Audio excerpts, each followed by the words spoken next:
যোৰহাটৰ মহাপুৰুষ শ্ৰীমন্ত শংকৰদেৱ কলাকৃষ্টি গৱেষণা কেন্দ্ৰৰ সোণালী জয়ন্তীৰ সামৰণি অনুষ্ঠান আৰম্ভ। দুদিনীয়া কাৰ্যসূচীৰে আৰম্ভ হোৱা কাৰ্যসূচীৰ প্ৰথম দিনা অনুষ্ঠিত কৰা হয় এক বিশেষ আলোচনা সত্ৰৰ। সোণালী জয়ন্তী সামৰণি অনুষ্ঠানৰ দুদিনীয়া আলোচনাৰ মূল বিষয় হৈছে মহাজাগৰণৰ অগ্ৰদূত শ্ৰীমন্ত শংকৰদেৱ। আজি প্ৰথম দিনৰ আলোচনা সত্ৰত সমল ব্যক্তি হিচাপে উপস্থিত থাকি বক্তব্য প্ৰদান কৰে বিশিষ্ট চলচ্চিত্ৰ পৰিচালক জাহ্নু বৰুৱা, বিশিষ্ট সাহিত্যিক ময়ূৰ বৰা, বিশিষ্ট সাহিত্যিক তথা বুদ্ধিজীৱী ডক্টৰ পবিত্ৰপান গোস্বামী, ডক্টৰ ৰক্তিম ৰঞ্জন শইকীয়া প্ৰমুখ্যে বিশিষ্ট ব্যক্তিসকলে। হেমন্ত কলিতাৰ সভাপতিত্বত অনুষ্ঠিত হোৱা অনুষ্ঠানত বহু বিশিষ্ট ব্যক্তি উপস্থিত থাকে। যোৰহাটৰ পৰা ধ্ৰুৱস্তি পাচলিৰ ৰিপৰ্ট AIN লাইভ। বিশেষ পদক্ষেপ গ্ৰহণ কৰিছে শংকৰদেৱ কলাকৃষ্টি গৱেষণা কেন্দ্ৰ। কি ক'ব আপুনি? খুব ভাল লাগিলে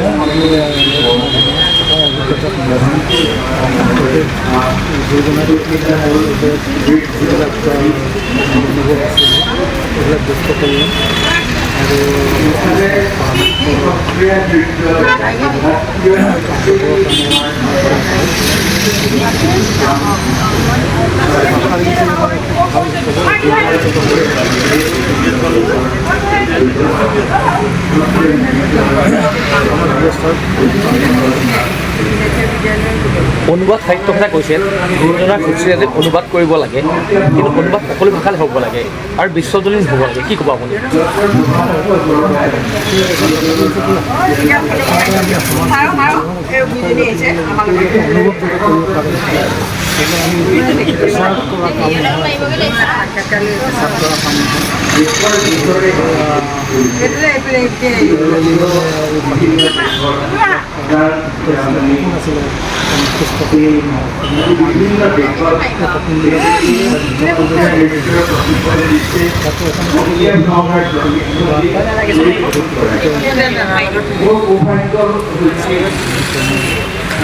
মানে আমি পৰ্যায়ক্ৰমে গোটেই পদ্ধতিটো আগবঢ়াই নিব লাগিব সমাজে। আমাৰ মানে এই ক্ষেত্ৰত সমাজৰ সকলোৰে দায়িত্ব আছে।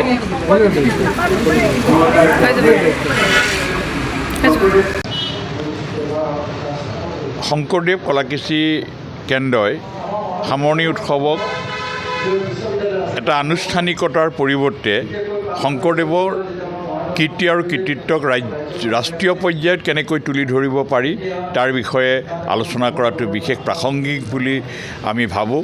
কাৰণ শ্বেক্সপিয়েৰতকৈ 100 বছৰ আগতে নাটক লিখা শংকৰদেৱক আজি বিশ্বত নাজানে, কিন্তু আজি নামঘৰ পৃথিৱীৰ ভিতৰতে প্ৰথমটো মুকলি মঞ্চ, এই কথা আজি পৃথিৱীয়ে নাজানে। আমি ধুবুৰী শদিয়াৰ মাজতে আবদ্ধ ৰাখিব বিচাৰিছোঁ। গতিকে এই ক্ষেত্ৰত এই আলোচনা চক্ৰখনে এটা নতুন গতি দিব বুলি আশা কৰিছোঁ।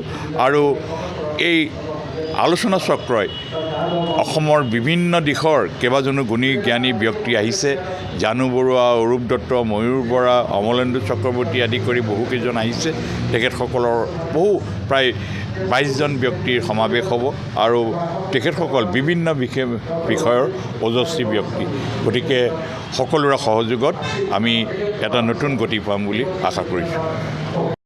যিকোনো খবৰ আৰু বিজ্ঞাপনৰ বাবে যোগাযোগ কৰক 7896121996।